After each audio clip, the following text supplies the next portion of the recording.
Да, наступили в Петербурге темные времена, растения потихонечку уходят в спячку, а я хочу вам показать, как выросли мои растения за последние несколько месяцев. Например, вот этот антуриум Silver Blush. Он был куплен этим летом вот таким, и с тех пор напулял уже много листьев, несмотря на то, что сейчас растет в прохладе.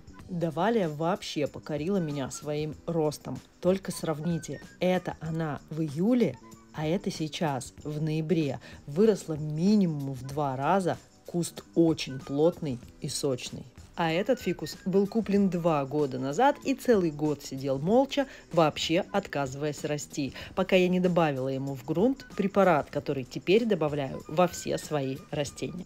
Это цимус – органическое удобрение пролонгированного действия. Он улучшает структуру и качество почвы, позитивно влияет на развитие корневой системы и питает растения. Результат вы видите сами.